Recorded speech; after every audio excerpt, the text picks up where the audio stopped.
मागच्या महिन्यात 27 तारखेला सक्षम गौतम ताटे याची निगृणपणे हत्या करण्यात आली दिवसाढवळ्या.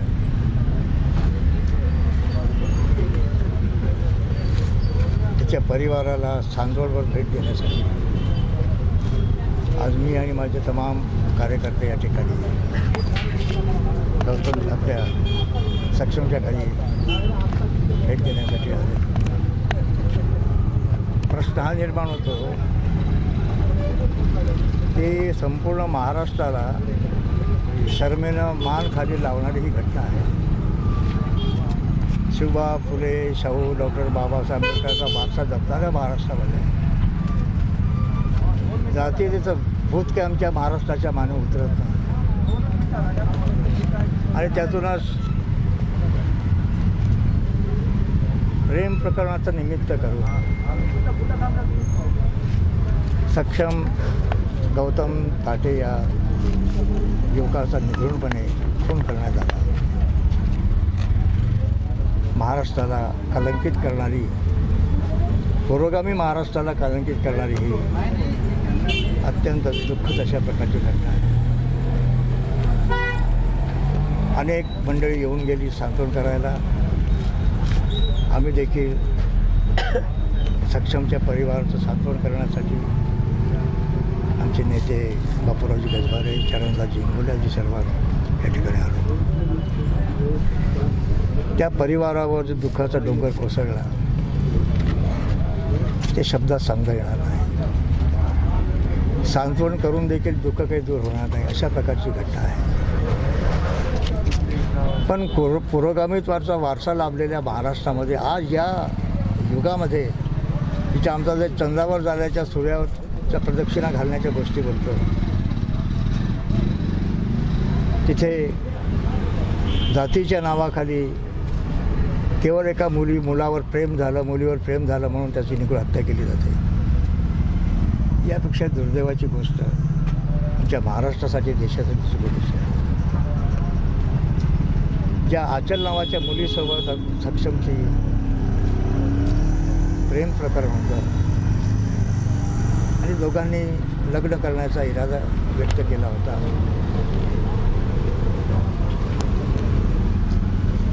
ते सक्षमची वाग्दत्त वधूत म्हणता येईल तिला आपल्याला आता. आचल तिने जी हिंमत दाखवली, जे धाडस दाखवलं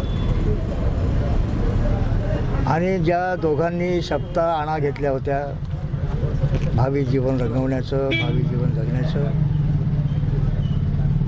ते जिवंतपणे सक्षमसोबत ती पूर्ण करू शकली नाही. तरी पण सक्षमच्या मृतदेहासोबत तिने आपल्या कपाळावर त्याच्या नावाचं कुंकू लावलं, हळद लावली आणि सक्षमची पत्नी म्हणून तिने घोषित केलं. सक्षमच्या परिवाराने तिचा स्वीकार केला. ही देखील महाराष्ट्राच्या सामाजिक क्षेत्रात एक अनोखी अशा प्रकारची घटना आहे. प्रश्न हा निर्माण होतो की अजूनही मानसिक प्रवृत्ती आमची का दुरुस्त होत नाही. शाहूराजांनी, छत्रपती शिवबांनी सर्व जाती धर्माच्या लोकांना एकत्रित केलं. मावळ्यांची फौज उभी केली. ती कोणत्या एका जातीची फौज नव्हती. ज्योतिबा फुल्यांनी, सावित्रीबाईंनी आयुष्यभर हा अस्पृश्यतेचा, विषमतेचा कलंक मिटवण्यासाठी जीवापाड प्रयत्न केले. डॉक्टर बाबासाहेब आंबेडकरांनी तर संपूर्ण आयुष्यभर या देशातील जातीय अस्पृश्यता नष्ट झाल्याशिवाय आमचा देश महान शक्ती बनणार नाही हे घोषणा केली होती. त्या थोर पुरुषांच्या महाराष्ट्रामध्ये जे संपूर्ण देश महाराष्ट्राकडे मार्गदर्शन बघत असतो. महाराष्ट्रात जे घडतं त्याची पडसाद संपूर्ण देशात उमटत असतात. देशातील इतर राज्य महाराष्ट्राचं अनुकरण करत असतात. आता या घटनेचं कसं काय अनुकरण करणार आमच्या देशातील जनता?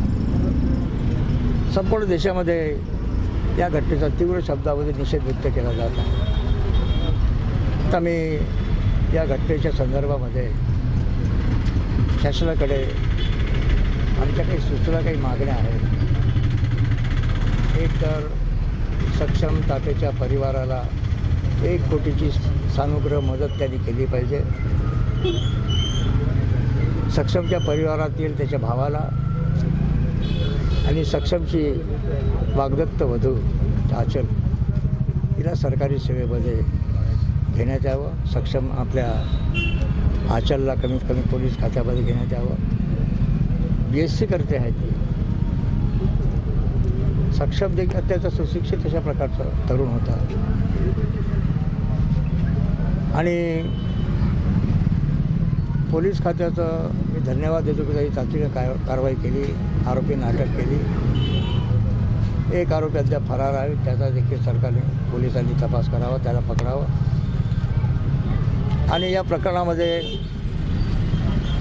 सक्षमची होऊ घातलेली पत्नी आचल हिने जी साक्ष दिली त्या साक्षीच्या आधारावर या केसचा लवकरात लवकर निकाल लागावा आणि आरोपींना त्यांनी मागणी केलेली आहे. सक्षमच्या परिवाराने आचलने देखील मागणी केली आहे की या गुन्हेगारांना कठोरातली कठोर फाशीची शिक्षा व्हावी अशा प्रकारची मागणी सर्वांनी केलेली आहे. आमच्या पक्षाने केली आहे.